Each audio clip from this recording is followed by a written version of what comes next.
Hey everyone, and welcome to another episode of TheBearShareShow. My name is Andre Matoyer, and today I am joined by a fun friend of mine who I've known for a few years now and have played flag football with. Go Blast! And that is the amazing and sweet Mr. William Vuong. William, how are you today? I'm good, Andre. How are you doing? I am doing great. Thanks for taking the time out of your schedule to do this episode with me. I think this is going to be a pretty good one, and I hope some people listening can identify with it. So, Of course, my pleasure. yeah. So, we've known each other for a few years. That's right. This is the weird thing. Today, from 6 years ago, from today, exactly 6 years ago, Today. it's when I announced that I was moving to Phoenix That's awesome. from Boston. I was like, wow, that is such a coincidence. And we're doing this podcast And too. we're This doing it today. is, oh, Has it really been it's some, 6 years? Because I met you like a it, couple days or a week after you moved here. So that's, well, Yeah, I did because the fact that I knew about the Phoenix Hellraisers and that I knew that there was a flag football league. So I kept going online trying to figure out where to sign up for the fall or if there was one and that's when we were on the same grade team on the first ever 4-on-4 season. oh, right. Okay. Yeah, Mm-hmm. the Fall League, which I couldn't do for a while after that, but still, I love the fun Hey. league here. I've been so busy with work, Mhm. but I hope to get back into it probably in 2022, to be honest. But yeah, Well, we miss you on the fields. We love to have you back, of course. I will try. But that actually answered my next question. So I know you have you moved from Boston, but you're from there, right? That's where you're originally from. Yeah, I grew up there all my life. Just went through the schools and everything and the whole 9 yards, let's just say that. So the name of the episode today is called Culture Clash because you have a pretty interesting story about being gay and coming out in your culture, as well as growing up in the United States. And I figured this would be a really, really good story to hear. And I'm glad that you're able to share that with me and the audience today. So I wanted to ask you: are you Vietnamese or are you from Chinese descent? Like, where's your background from? So, interesting background. Yes, my last name is Vietnamese, Okay. but I am 100% Chinese. The only thing, a little quick story of it is that, my parents, they grew up in Vietnam. And I'm sure that before then, their ancestors and such had moved from China, like the southern part of China where Hong Kong is, over down to the northern parts of Vietnam and so forth. And so the whole last name situation, long story short, is that we use my mom's actual Chinese last name, which is Wong, W-O-N-G, convert that into Vong, which is what my current last name is, into a Vietnamese version of it so that my dad doesn't get caught from the Viet Cong for into jail and everything. It's insane. I was like, oh my goodness, really? So I had an original last name, which I probably won't disclose on it here, but we use my mom's last name just so that my dad doesn't get caught. He changed his name to Flea, basically. Oh yeah, to flee. And that was my sister was born at that time too, and she was only 3 when my parents had gotten paperwork from being sponsored by a church group in Marion, Ohio. Okay. And they had to flee from Vietnam, taking a ferry boat over to Malaysia, then from Malaysia taking another ferry boat over to the Philippines, and from Philippines flying all the way to Ohio. And how we end up in Boston is after living a year in Ohio, they find that there was the major academies and everything of it, and school wise and such. So they decided to move from Ohio to Massachusetts. And to be correcting on the hometown, I'm actually from Brockton, Massachusetts. That's the correct hometown that I'm from. So Is that a suburb of Boston? I'm not. I don't, yeah, it's a suburb. It's like 30 minutes south of Boston, right? And if people don't know slight history about it, it's actually to the home of famous boxer or not kind of a known boxer, Rocky Marciano, which he was named after at the football stadium during at the high school. oh, nice. Okay. Wow. Hmm. So, I mean, I've seen some of that stuff in the history books, but your family actually lived it. So that's pretty cool. Do you ever talk to them about that stuff? Like, do they ever talk about it, or do they just leave it in the past, or what happens? I mean, they briefly talked about the impact of what they've gone through and of their life. You know, it, such of it like that. It's more of a story. It doesn't really turn into a funny thing, but they briefly here and there. Gotcha.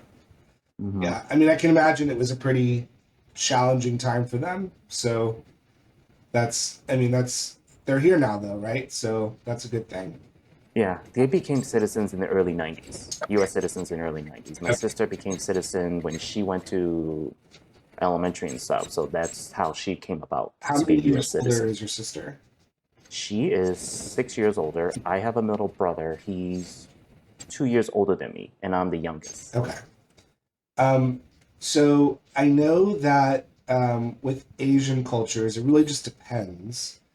They can be pretty sort of conservative about coming out and being gay.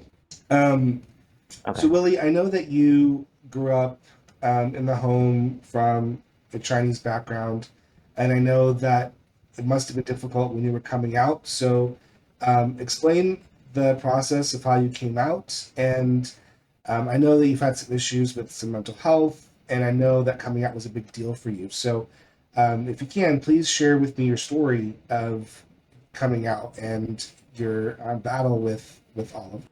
I I'll start it from the beginning on how it all came about to it. You know, I mean, I kind of knew about myself when I was younger. Excuse me. This is probably right around junior high and stuff that you kind of discover who you are. And then through high school, you're kind of thinking, hmm, is this who I am, or is it not? Um, you kind of discover things. You know how in high school you just kind of discover things. So I didn't really have my first experience with someone until I started college. Before I started college, or turned 18, I should say, which was in 2000, right around 2000. That's when I turned Okay. 18, and that's I had my first experience. And, you know, coming out to it, I wasn't sure because I was hiding. Like you're just hiding and you're trying to figure out, is this really your lifestyle or is it not? And so I was like, okay, this is kind of for it. And then I kind of had more experiences after that. By about 2002 or so, um, was it around there? You're around 2002. I had a little moment of where life just didn't seem fair to me. And I felt that's when I had a thoughts of suicide at that point. So I kind of sneaked out on a Saturday to go to a urgent clinic Wow. and have a little talk about it. Um, and so had talking to a nurse and such, and they said I was brave for it, but I didn't know if it was enough. So I didn't know if I had enough resources and such. So at that point, I kept a lot of things bottled up into my heart. And we kind of fast tracked up to March 10th of 2006, which is a significant point in my life where um, that was the day that I thought I was gone from the world and, excuse me, and be done with. And I said to myself, and that was what it is. The night before, I had sent out a couple of emails to college friends and to someone I was seeing, long distance wise. And I said, guys, love you all and everything, but I felt like this whole world is not fair to me. And I don't think I deserve it. I don't think I should be in it anymore. So this is my love to you guys and such. And of course, the night before March 10th, when parents, family, everyone's kind of going to sleep, I was snuck into the kitchen, took a small little knife, and really, I still have that scar till this day Oh my on my gosh. left abdomen. And that's how bad it was. Oh my God. And I did harm myself. But yeah, it's it's still there 15 years later now. Thank you. Um, yeah, and to come out to it is I end up my ex at that time. He called the 911. Yeah. The EMTs came by. Parents are going crazy. They were just like, "What is going on?" I told them about it. They didn't believe it. I went to ER, the hospital, and they put me into a stretcher bed and rolled me out to a hallway so that way I don't be harmed Yeah. to any kind of sharp Right. images, no, sharp instruments. Um, and then my sister came walking in since they were limiting visitations on who they can see at inside the ER. That's when I came out to my sister and I told them I told them I'm done lying about myself, hiding the secret and everything and all that. And then she said, "Do you want to see the parents?" I said, "I had my sister tell them." I couldn't face it because I couldn't face the fact that of the fear of Yeah. rejection, disownership, everything of that.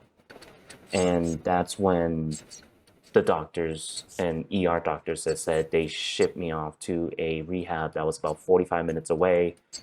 And I was in rehab Wow. for 2 weeks. Rehab for like, mental health and getting you back on your feet so that you wouldn't attempt this again, basically. Wow. Mm-hmm. We've had some other guests on the show that have been through some serious mental health issues, and it's something that I struggle with as well, and it's something that I think a lot of people are talking about more and finding ways to get support and help with it. Um, what I find interesting is that even despite all that, you came out to your family. They know it's still sort of a taboo thing. They obviously saw how distressed you were. They obviously saw how much that affected your life, but they also see how much it's a part of your life, right? Like, you're not going to go straight anytime soon. You've been gay for years. You are gay. It's who you are. It's how you were born. Um, do you see them ever coming around to it, or do you think their culture is preventing that from happening? Yeah. With families, with the Asian families being conservative, or most Asian families being conservative, they look at it as the homosexuality being such a community that shouldn't even exist at all or such. And they rather have a perfect image of a family: married, kids, house, car, work, everything. I felt vulnerable. Willie, would you say that you're close with your family now? I'd say I'm a little closer to it, but I don't think that it's close enough to it through the fact that they won't discuss about the lifestyle or the community or who I date and not date. I don't think they're gonna come around to it. I'm gonna tell you Okay. two quick stories. So in 2007, or so, right around there, while I was starting a job, I was in a contract role at that point in 2007. And, or somewhere around there, I had a conversation with my mom one morning before I went to work. We had a discussion of it, and I told her that I was sort of seeing someone at that point. Told him his age, who he is, yada yada yada. That point, I literally asked my mom, "Do you want to meet him?" She took a pause for a minute. That's when she said no. It kind of gave me the indication to say she doesn't want her, or my dad in general doesn't want to talk about it anymore, lifestyle wise. I'm like, okay, Don't want it immediately shut it anymore. down. Right, and plus, after I had 2 weeks of rehab, I also had went to see a psychologist for 6 months, 6 months at least of that. That was in 2006, just so you can keep up with the timeline for it. Um, but 2007 is when my mom said that. But then fast track to 2012, I had a little text conversation with my sister about this further. Is it okay to come out to everyone else? And she's like, no. I'm like, And by why is everyone else, that? you mean like your extended family? Um, Family, Okay, friends. correct. I mean, it's correct, extended family too, and such like that. But that's the whole point of it. And then she kind of gave me the whole synopsis about how they're still going to live that life of conservative and they don't know about the community and stuff. I say, okay, we're living in 2012. Why are we still stuck in this kind of day and age about this lifestyle? It makes no sense to me. It doesn't make, and she just kept saying, um, it doesn't make sense. Why is it making a big deal? Why are you making it such a big deal? You know, the parents don't want to talk about it or anything whatsoever. They want to keep it So shut she's till the like, grave. just drop it. Obviously, they're not going to change. Don't bother yourself. Right. And so I literally went on Facebook, changed my privacy settings that they don't even see any of my Facebook posts So a anymore. couple things here. One, it sounds like your siblings, I could be wrong, were more accepting of it. Is that true? My sister's more accepting, but she won't talk to me. Yeah, Okay. my brother, he has Down syndrome. So he doesn't have that Okay. knowledge of it, of the lifestyle or anything. No, He he doesn't. doesn't Yeah. understand what it Okay. is. So, um, yeah, no. Yeah, so I'm not worried about it too much into it, but to the fact that, um, in general, my parents won't talk about it. And as I said before, they're going to take it to the grave. And then my sister was like, when they take it to the grave, you can go ahead and announce it to everyone else. I'm like, okay, so I'm going to wait for that long. It's because my parents doesn't want to face the embarrassment of it. Because if I were to say that about myself, and it's just saying it's an embarrassment to them, saying that they have a son who is, So but who are they yeah, going to be embarrassed from? Like, how much of the extended family is still around, or do they talk to? Is it still just like what is still preventing them from discussing? I don't think they just want to hear about it. I guess, and to be honest, to say this, how it clashes, there's a lot of Asian families that won't talk about the culture itself altogether. They'll just see as being conservative. It's seen as, disgusting and just, it's not acceptable. And to be quite honest, I mean, there are some Asian cultures that are more accepting than others. Like, for instance, I've seen more Filipino families and Okay. the Thai families. I've seen them more accepting because I have a friend Okay. who lives in Boston. He's Thai. His family, his mom has been so accepting. His family has been so accepting of him. He said, "This is my partner," and the family was like, "He is welcome to our arms. He's welcome to the family. No matter who you're with, we're happy for you."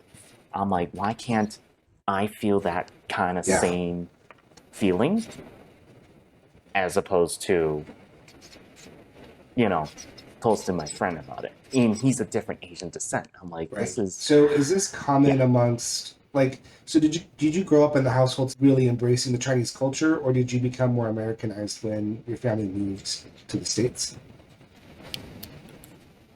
Um, I grew up talking in Okay. Cantonese, which is our main dialect is Cantonese, which is one of the 40 lovely dialects of Chinese. I will say that with truth. Yeah, it's a ton. It's like which one do you want to keep up with is the question. Um, but I grew up learning more the American culture side as opposed to the Chinese culture. I mean, but I'm clashing because the fact that you're learning both sides of cultures. It's just that which one's going to be more predominant than the other. And I was more predominant into the American culture side Well, you were going to because I was school in the speaking United English a States, lot. you were eating American food, listening to American music, meeting American friends. Oh, and I was listening to hip hop and everything. It's just like from the show Fresh Off the Boat. It's literally exactly the way how it is. When we were going through the 90s, most of us listening to some Boys to Men and So, everything. but at home, it sounds like you were still very Hmm. conservative. When I was teaching kids, I saw that a lot with the Hispanic kids. A lot of them spoke Spanish at home, but then in were more traditionally Mexican traditions. But then, in school or outside of school, they would speak more English and be more Americanized. So I feel like that's pretty common for second generation kids as they're growing up. Um, what is the number one fear that you think happens for, because you're not the only one, right? So what's the number one fear that you think is going through people's heads that are of Asian descent that are of maybe our second generation, like you, or even third generation, who maybe have a large, Chinese family or Vietnamese family. Like, what do you think is giving them the most fear if they realize they're gay and they're going to come out? I'd say Okay. this ownership, because as you would know, all sons itself, they want to be able to carry the family name. And for you to say who you are and that you coming out to them, the family is already thinking disownership and saying And out of the house kind of thing. And then there's also okay. rejection. It's kind of like a rejection. So it's, So, that's how I feel. like by I rejection mean, and disownership, it's like you're no longer invited over, no longer talking to them, and oh that's how yeah, you feel from it's, your family. Like, mm-hmm. so, I mean, it sounds like you still talk to your family, but is that how you feel? Well, Well, it's more like the initial part, like when you have no idea how to come out to them, kind of thing. It's more the initial conversation, having that, and then some of them just decide to find the hard way, like I did, to find that out, and um, and just realizing that the rejection can be there, and you just fear for it. You just literally fear for rejection, and you fear for that you'll never talk to the family again. I mean, ever since the end of it, I think we slowly build a relationship, but we don't build the relationship around the lifestyle. We just build it enough that we're just spending time together as a Man, family. it's like hiding a big part of your life still. It's got to be tough, really. Have you ever brought someone Mm, around, like a romantic partner? I know that one time in 2007 you said they weren't interested in seeing them, but has that ever happened to you since where you did bring someone around? Wow. nope, never did. And then, as I say, once that whole thing happened, they don't want to know about it. They just say, every time when I go Yeah. out, I just say I'm going out with friends. And then the big thing I usually get is from immediate families, like relatives. They're asking, when are you going to get a girlfriend? When are you going to be married? When are you going to meet that? So I'm like, eh. They hide it. I can tell by my parents' facial expression. They're like, yeah, I know they're going to try to sway over to another subject as quickly as possible, as you That would actually know in that the was going to bring me conversation. to my next question. So, do you feel like you get family pressure and from like extended family or family friends about getting married and whatnot, or have they kind of cooled off over the years as you're getting older? They usually joke about it. They actually joke about it. Say, "Are you gonna get a girlfriend?" I'm like, well, I'm still focused on this. I'm good. I know how. I just kind of my way Yeah. to just avoid of it and do it in a friendly way, not in a way to saying, in a tone that they don't need to Do you think they, need to know in kind of sense of it. But I'm just like, yeah, no, you're not gonna need to know about my do you think lifestyle. they kind of Sorry. already know? Or, Um, okay. I bet you they guess. I bet you they're gonna guess. I don't really see. Um, I bet your guess is I'm hitting 40 Right. next year. I mean, I don't look 40, or I don't even, Oh, sorry, I don't even You look look great. 40. So I take it. Um, yeah, thank you. Exfoliate, girl.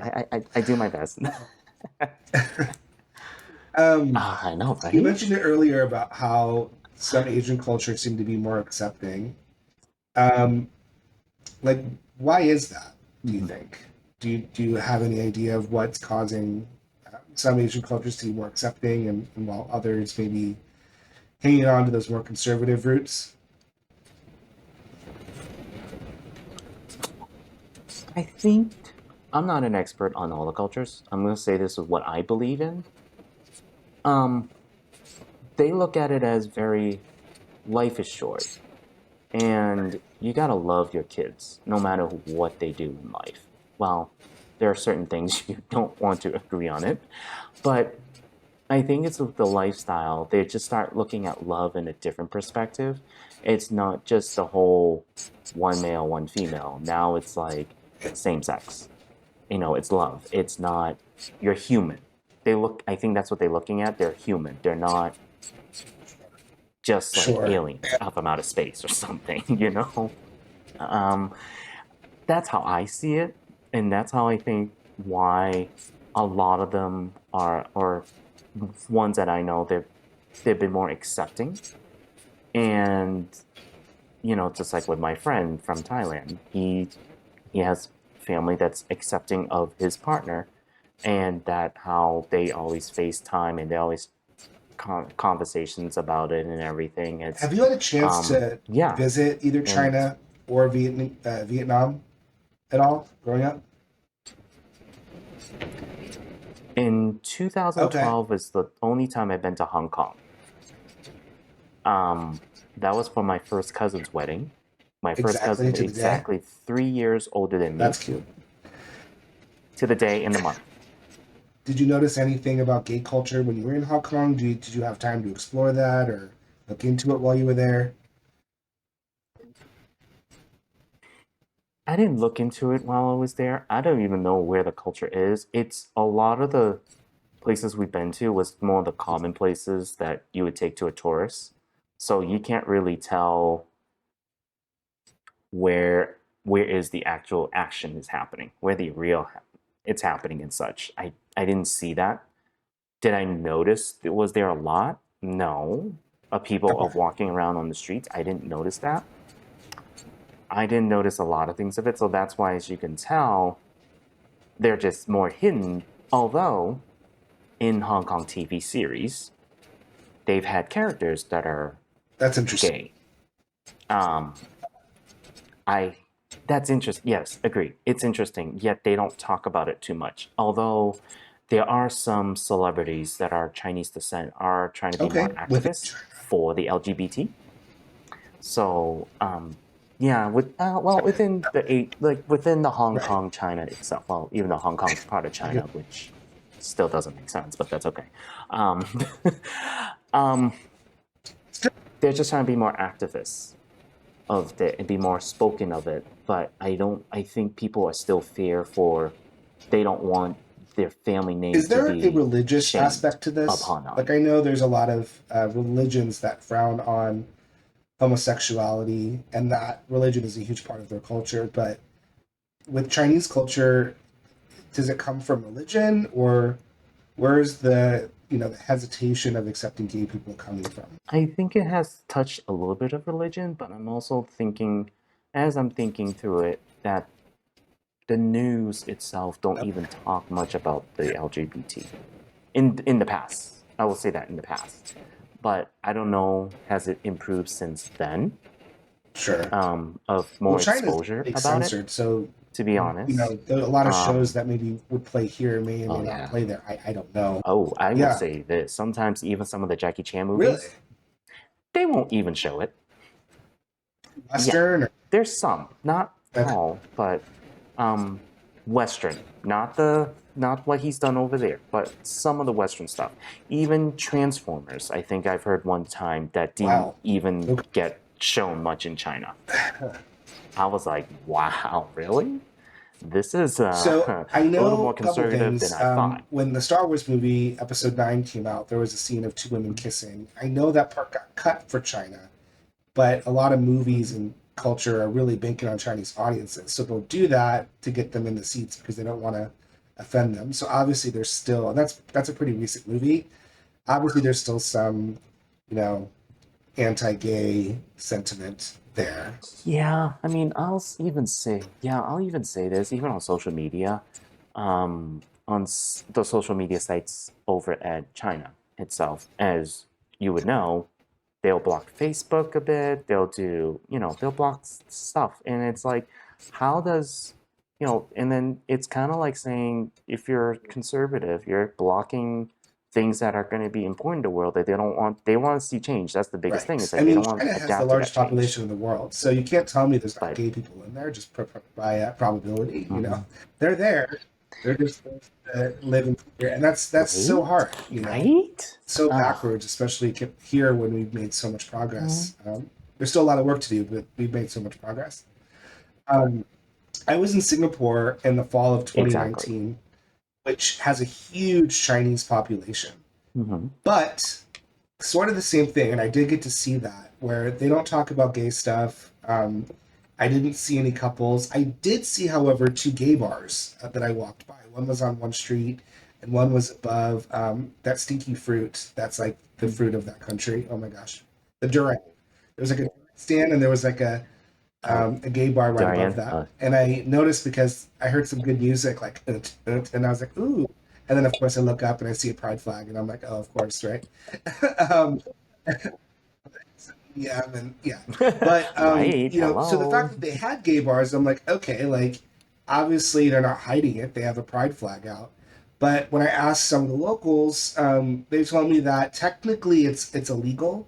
Like if you were to Google like Singapore laws, which is in Asia, it's technically illegal. But I guess it's just not as enforced as it used to be, which is kind of a gray area. I was like, okay, so don't really know how to process that. But um, it seems like that's kind of where things are going. I've never been to China, but I can imagine it might be sort of similar or maybe close to that.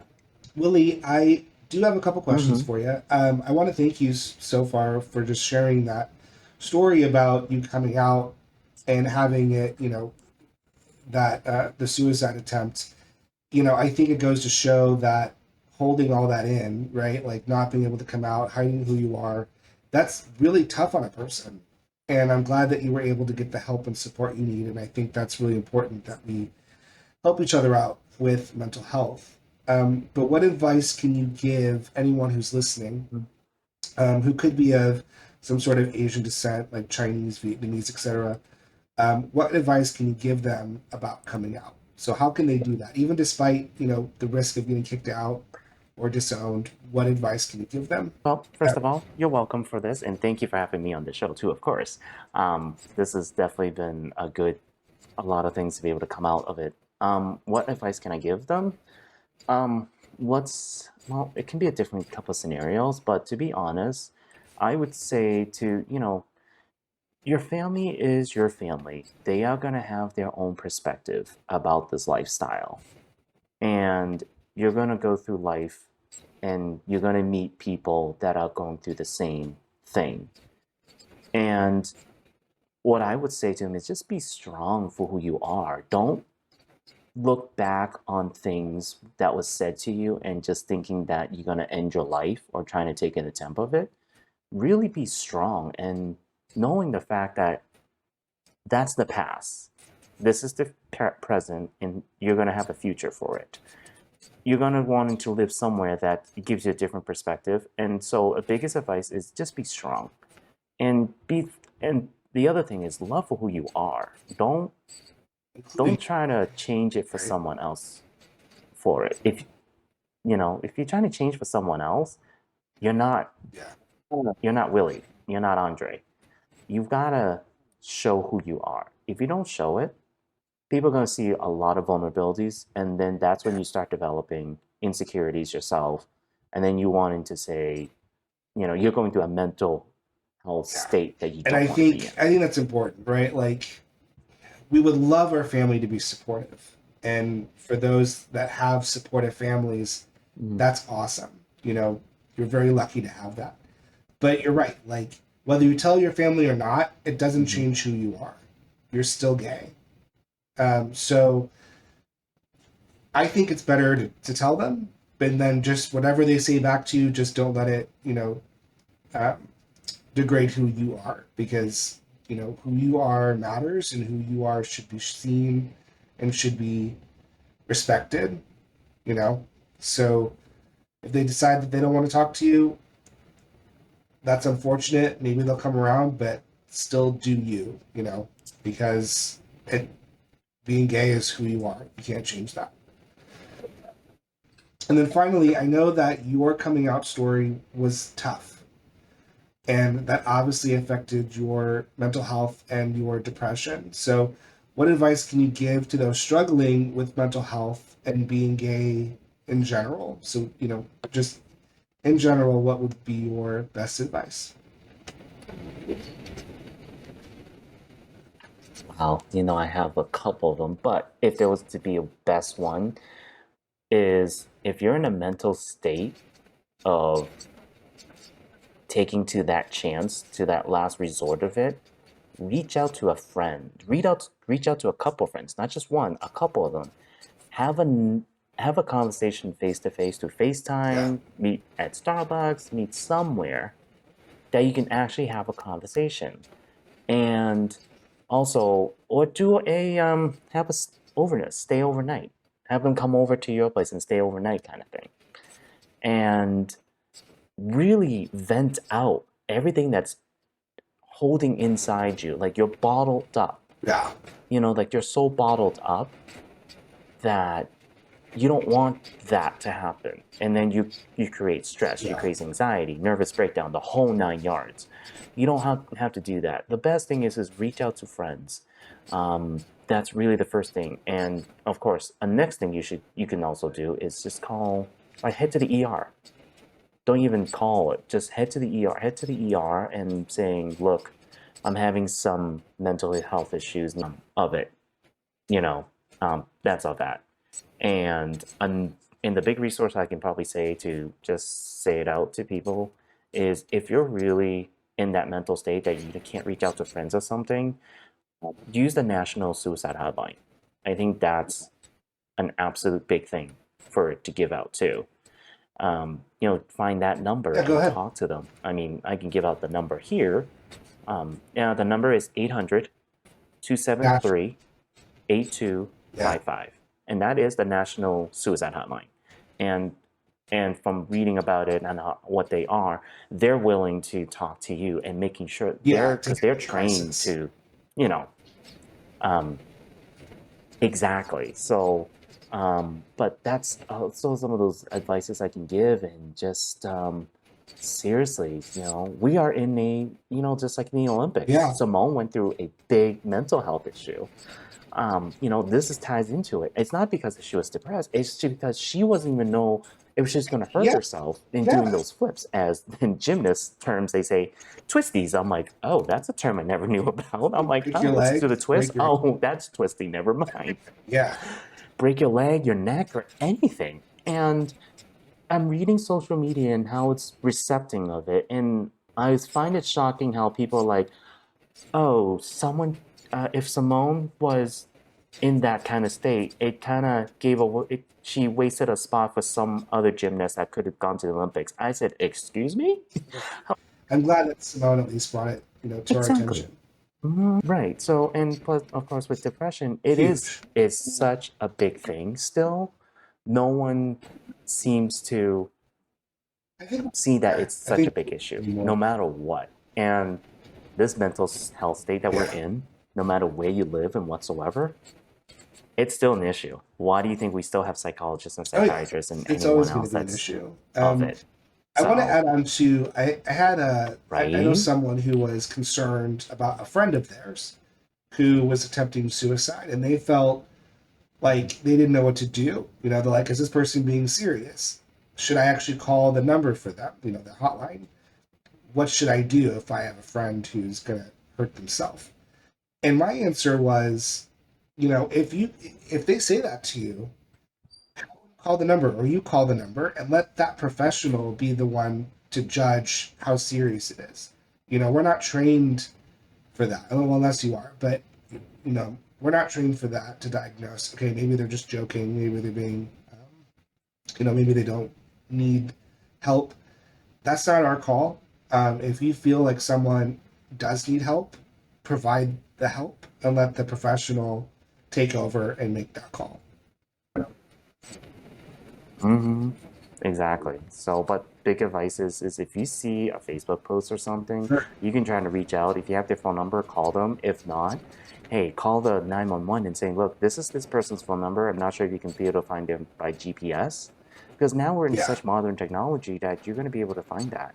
And they're going to pinpoint it down to the looking up for that person and such. And, you know, it gets to that point. You just can't, you gotta have to take that Yeah. chance on helping someone no matter Well, what, absolutely. so And I think that's that's all I all can really say. important. And I think today, Willie, I want to thank you so much again for coming on and shedding a light on your culture and how your culture has impacted your life with coming out, and how it can be a clash to how you grew up, right? American culture versus your Asian culture, and how that's impacting you now. And I hope people that are listening maybe can find something that they identify with Willie's story, because I think your story is probably very similar to a lot of other. You're welcome. I mean, yeah, I know that for sure there are people out there, no matter what league, what work, anything of it,